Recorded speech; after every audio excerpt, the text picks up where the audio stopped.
All right, let's do it.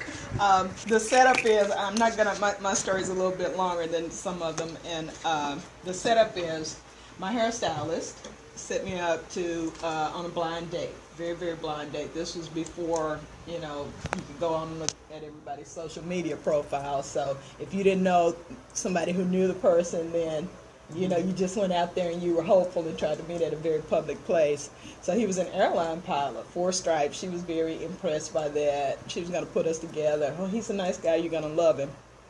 We talked a little bit on the phone. He had one of those really nice Idris Elba kind of voices, like the middle of thunder. So I was just like, oh, this is going to be nice. He was entertaining. And if he made me laugh, that's a weakness. And so we set up a date to meet at the seafood restaurant, and I'm sitting there, and this was a few years ago. He was 30 minutes late, and I'm trying to decide, do I leave, do I stay, do I order, and just eat? So that's the setup for it. So he comes in. I had to put my glasses on. Let me go on and be the middle-aged lady here. He comes in, and a boy is wearing first date, right? He's wearing a T-shirt, just a raggedy T-shirt, not even a, at that time, FUBU or whatever T-shirt, just some old raggedy T-shirt he found in the drawer. Some shorts, those old coaching shorts, not cargo shorts, and black socks and some Stacey Adams shoes. I don't know why I'm not sure. That's what I'm saying. You got to be kidding. Yes. And so, wait a minute. Wait, you have to tell how you got fly for this day. Remember? I went at my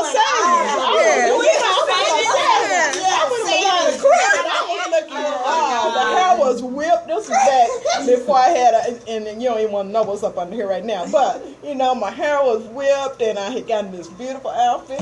First day with the pilot, I want to be ready. Just to impress. Yeah, the paint. A pilot, the painful shoes, and I had been on several days with like cross-eyed deacons and things. So I was like, finally, this is hopefully he has a job. It didn't even have to be a pilot. He had a job, a man working. So here's my excerpt. So he comes in, he sits down, he's unapologetic, and I'm thinking to myself, the Temptations called. They want their shoes back. Ooh. I so desperately wanted to say that. He was smacking gum as if he were being paid to annoy me. I wondered if I still had the receipts for my new dress and paying for new shoes. He asked me what I was having. I said, I'm having blackened tilapia. He's lip reading the dessert menu, not even giving me eye contact. And I'll throw some dating tips out there in case anyone is listening. You might want to look at a person when they're talking to you and show interest in them. That's always nice. Right. And I call him Chocolate Charming. This is a true story because that's how my beautician described him. So CC for short. He looked up. He said, have you had their tilapia before? He reached between his legs and appeared to be rearranging something. From what I'd seen of those shorts, that shouldn't take long, I thought. Oh, my God. I looked away. Yes, it's good. You should try it. What is it with you black women that you want to try something new? Do you order the same thing every time you come here? My neck whipped my head back before my ears were ready for the trip. I felt dizzy. You black women? Did he really just say that to me? Where are the cameras? I had to be on an episode of What Would You Do? But no one was watching as far as I could tell. He unfolded his napkin and tucked one corner into the collar of his T-shirt. We stared each other down. He was waiting for me to go. So he didn't tucked his Yes. napkin. Oh, yeah, the height of charm in his raggedy T-shirt. So he was waiting for me to go Miss Sophia from The Color Purple crazy on him. It was written all over his face. Breathe, I said to myself, just breathe. He is a human. Be nice. I unclenched my teeth to say, this date is something new. I felt certain he was testing me. And that's something I find with a lot of guys. It's like, will you pick up the check or will you put up with this or that? Yeah. I mean, I already graduated. I don't want to be tested. Right. Maybe this tactic worked with other women, but he was quickly losing altitude with me. I reached for my wine glass. Oh, it was almost empty. I gestured to the waiter to bring me another. At this point, I didn't care what CC did for a living or how good he was looking, despite his ridiculous attire.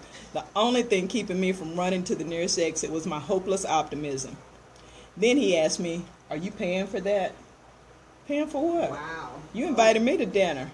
The wine. I don't drink. My mom is an alcoholic. Let me guess, that occurred after you were born, correct?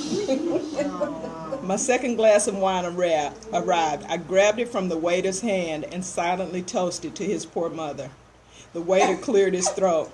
Cece glared at me and ordered, "She's having the blackened tilapia again, and I'll have the special with extra butter. Don't bring any bread and put her wine on a separate tab. Just split the checks, please," What? I said. The waitress looked at me with a mixture of pity and pride, mostly pity. I'll stop there. You guys have to pick the book up. Right. I can't hear the rest of it, but it got worse. Thank Yeah, you. I know. Can we all just apologize on behalf of him? Throw in here real quickly. I forgot to say earlier, I am dating. I've been dating for 2 months. Somebody I met on Match because I was just thinking, oh Lord, I'm be in trouble when I leave here. But keep trying. Keep Okay. trying. Yeah. All right. That's my story. I'm sticking to it. So, we're going to open this up for discussion for just a little bit. I'm hoping that, we have some comments from Facebook, but if not, there's some questions that I would like us to discuss.